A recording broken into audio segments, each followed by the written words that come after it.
It was supposed to be an ordinary Monday morning at Desert Luxe Interiors, the most elegant furniture store in Prescott, Arizona. At first, staff thought it was a new faux fur accent, until the decor yawned, flashed a row of gleaming teeth, and claimed the couch like a throne. Lounging on their most expensive sofa was a wild, honest-to-goodness Bobcat, and it had no intention of leaving. Not aggressive, not snarling, just lounging with the supreme confidence of royalty claiming its throne. How did it get there? This is the story of the most audacious break-in Prescott had ever seen. Before we start, hit the like button and make sure to subscribe if you haven't, and hit that notification bell so that you won't miss any new stories. Of all the things Arthur Pendleton expected to find on a Monday morning, a wild cat was not one of them. At 62, Arthur was a man of routine and quiet precision. His life, much like his store, Desert Luxe Interiors, was a carefully curated collection of elegance and order. Each morning, he would arrive precisely at 7:30 a.m., an hour before his staff, to walk the showroom floor. He'd adjust a crooked lampshade, plump a pillow that had dared to settle overnight, and run a loving hand over the glossy surface of a mahogany dining table. The store was his sanctuary, a testament to good taste in the heart of Prescott, Arizona. This particular Monday in late autumn began like any other. The sun, a perfect golden orb, was just beginning to climb over the granite dells, casting long, cool shadows across the town square. A gentle breeze rustled the cottonwood trees, their last yellow leaves clinging stubbornly to the branches. Arthur unlocked the heavy glass doors of Desert Luxe, the familiar chime echoing in the cavernous, silent space.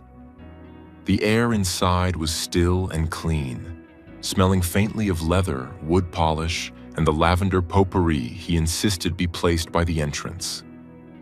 He set his briefcase down, straightened his tie, and began his morning pilgrimage. Everything was perfect. The Scandinavian armchairs stood in stoic grace. The rustic farmhouse tables gleamed under the track lighting. The sunlight streamed through the grand floor-to-ceiling windows, illuminating dust motes dancing in the air like tiny, silent sprites. He made his way to the centerpiece of the new fall collection, a magnificent Italian leather sofa, the color of rich charcoal, named the Vesuvius. It was a masterpiece of design, minimalist yet inviting, and carried a price tag that made most people whisper. As he approached, something seemed off. There was a shape on the sofa, a lump. It was a tawny, spotted mass nestled right in the center of the pristine cushions. Arthur frowned, his brow furrowing. Had Brenda, the head of marketing, brought in a new prop without telling him? She was always trying to add what she called aspirational lifestyle elements. Last month, it was a ridiculously oversized art book about pottery that no one could lift. Brenda, he muttered under his breath, stepping closer. It looked like a faux fur throw, but the realism was astonishing. He could see the intricate rosettes on the fur, the delicate tufts of a white underbelly, and what looked like two pointed, black-tipped ears. Impressive, he thought, a grudging respect for Brenda's latest find growing within him. Almost looks real. Just then, Sarah Jenkins, his bright and bubbly sales associate, arrived, her keys jangling. "Morning, Arthur. Beautiful day, isn't it?" "Morning, Sarah," he replied, not taking his eyes off the sofa. "Come and have a look at this. Tell me what you think marketing has burdened us with now." Sarah, a young woman with a keen eye for detail, walked over, her coffee cup in hand. She peered at the shape on the sofa. "Wow, that's incredibly lifelike. Is it a decoration?" "It must be," Arthur said, circling the sofa. "But the texture is uncanny. Look at the detail in that fur." Frank, the store's grizzled, semi-retired handyman, shuffled in from the back, wiping his hands on a rag. "What's all the fuss about?" he grumbled, his voice a low rumble. He squinted at the sofa. "Huh, a cat pillow. A fancy one at that. Bet it costs more than my first car." The three of them stood there, a small committee of critics evaluating the inert object.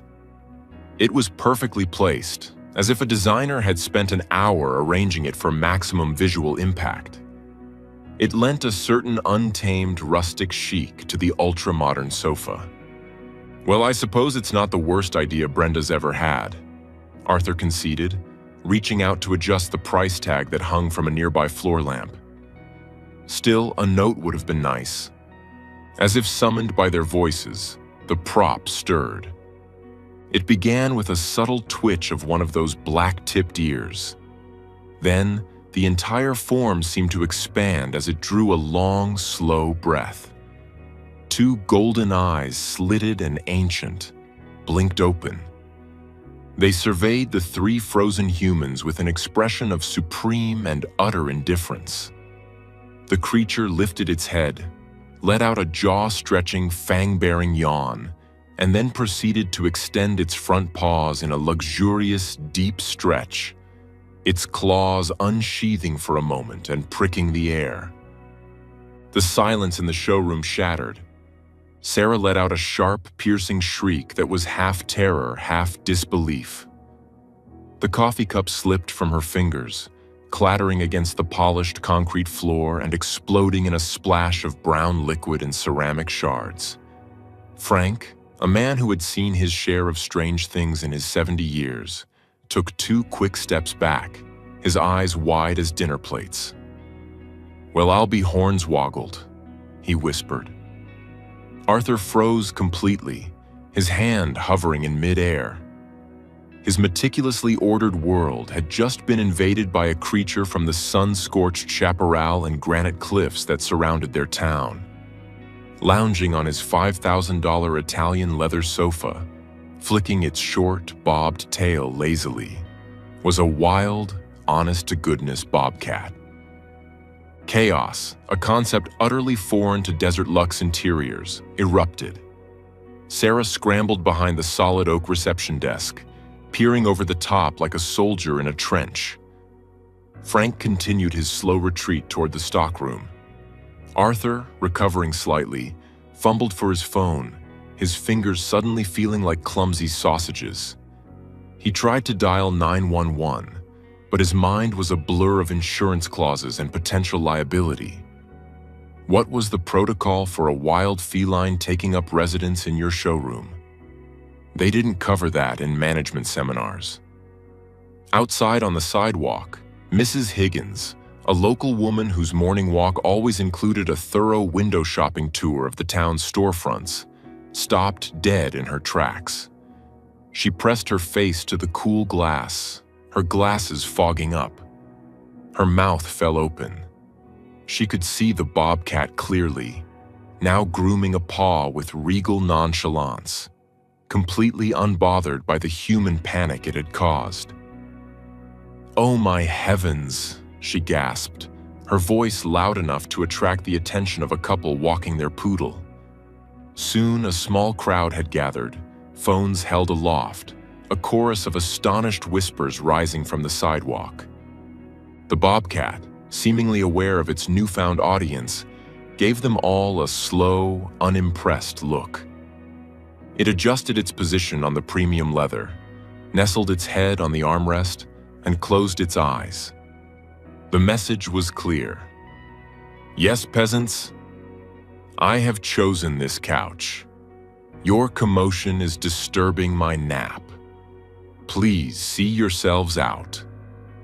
The night before had been one of terror and confusion for the young bobcat. He was barely a year old, recently pushed out by his mother to find his own territory in the vast expanse of the Prescott National Forest. Life was a constant pressing search for food, water, and safety. Hunger, a sharp and persistent ache in his belly, had driven him closer to the fringes of human civilization than he normally dared to venture. The scent had been intoxicating, an irresistible promise of an easy meal. Chickens. He'd followed it to a small, ramshackle coop on the outskirts of town, his sleek, spotted body moving like a shadow through the scrub oak and manzanita. Instinct took over. With a powerful leap, he was over the flimsy wire fence. The ensuing squawks and frantic flutter of wings were a symphony of survival. But his victory was short-lived. A door burst open, spilling yellow light into the yard. A man shouted, his voice a terrifying boom in the quiet night. Then came the dogs, two loud, baying hounds that charged with a ferocity the Bobcat had never encountered. Adrenaline surged through him. He abandoned his prize and fled, the hounds hot on his heels. He ran blindly, his paws pounding on unfamiliar hard ground.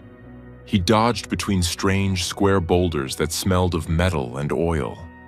The woods, his home, were gone. In their place was a bewildering labyrinth of fences, walls, and glaring lights. The barking faded behind him, but he was hopelessly lost.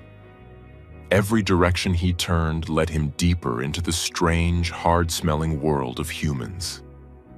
The stars, his usual guides, were washed out by the artificial glow of streetlights. Exhausted, thirsty, and terrified, he searched for a place to hide, a dark, quiet den where he could wait for the terrifying world to go silent. As dawn threatened to break, he found it. A back door to a large, silent cave, left carelessly ajar. He slipped inside, the air cool and still. The scents were strange, wood and chemicals and something else, something soft and animal-like. He padded through the darkness, his paws silent on the smooth floor, until he found the source of the soft scent. It was a wide, comfortable ledge. He leaped up, circled 3 times out of instinct, and collapsed into a deep, dreamless sleep. The terror of the night finally receding into the blissful quiet of his temporary sanctuary. Back in the showroom, the silent standoff continued. The Bobcat dozed. The staff hid. The crowd outside grew. Finally, the reassuring sound of sirens cut through the morning air. 2 vehicles pulled up. A Prescott police cruiser and a white truck from the Arizona Game and Fish Department. Out of the truck stepped Dr. Carla Reyes. She was a woman in her mid-40s, with a face weathered by the Arizona sun and a calm, capable demeanor that immediately lowered the temperature in the room. Her dark hair was pulled back in a practical ponytail, and her eyes, sharp and intelligent, took in the entire scene in a single glance. The terrified employees, the crowd outside, and the slumbering feline celebrity. She was flanked by 2 veterinary technicians, a young, eager-looking man named Ben and an older, steadier woman named Maria. Arthur rushed to meet them at the door, his voice a torrent of hushed anxiety. "Thank you for coming, Doctor. He just appeared. He's on my brand new Vesuvius sofa and he simply won't leave." Dr. Reyes offered him a small, reassuring smile. "It's all right, Mr. Pendleton. Let's just take a look." She entered the store, moving with a quiet confidence that spoke of years spent handling unpredictable situations. She motioned for the police officer to keep the crowd back and for Ben and Maria to bring in a large transport carrier and their gear. She approached the sofa slowly, stopping a good 20 feet away. The Bobcat opened one eye, regarding her with suspicion. "Well now," Carla said, her voice low and soothing, barely above a whisper. Look at you. You've found the most comfortable spot in the whole town, haven't you? She knelt, making herself smaller and less threatening. He's not aggressive, she said to Arthur and his staff, who were watching from their various hiding spots. Look at his ears, they're not flattened. His body is relaxed. He's not hissing or growling. He's just exhausted and scared.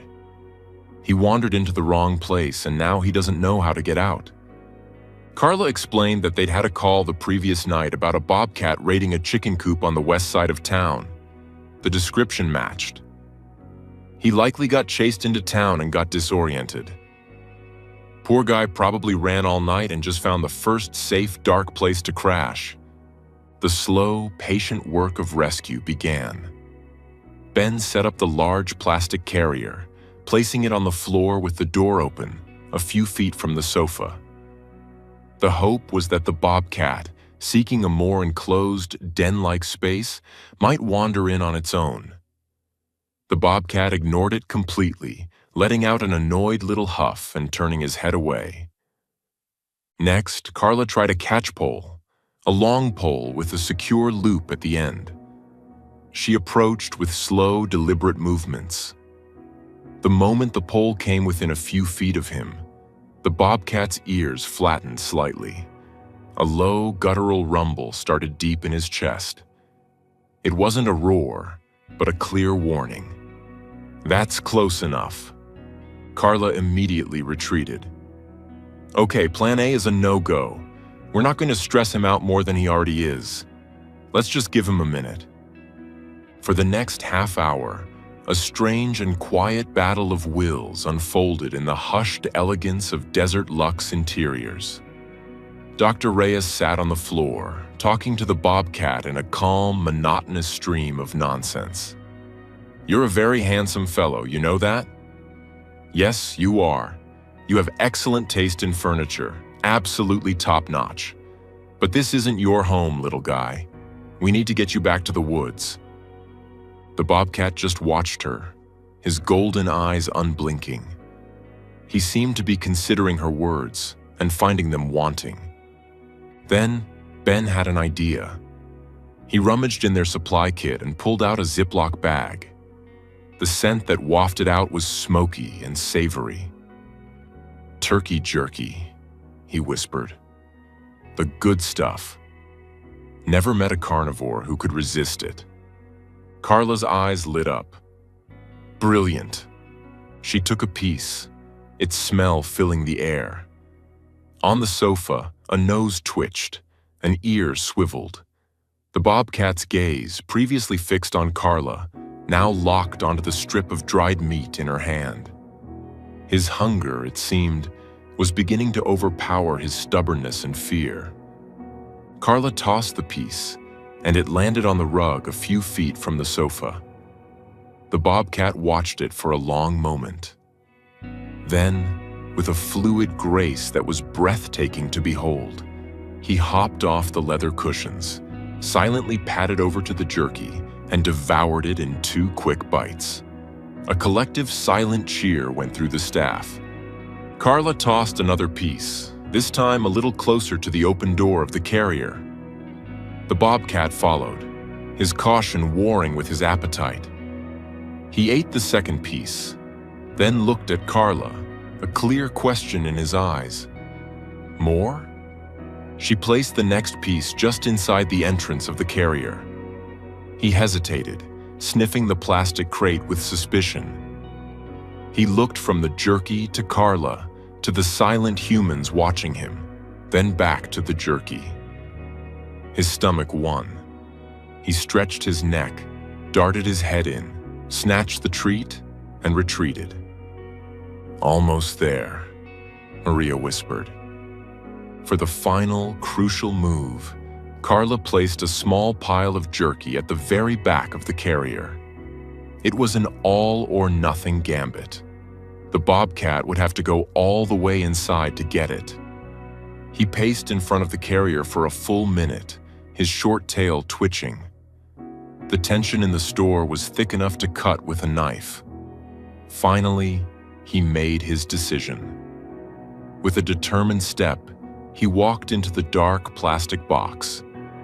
The moment he was inside, Maria, moving with practiced speed, swung the grated door shut. The latch clicked home with a soft, definitive sound.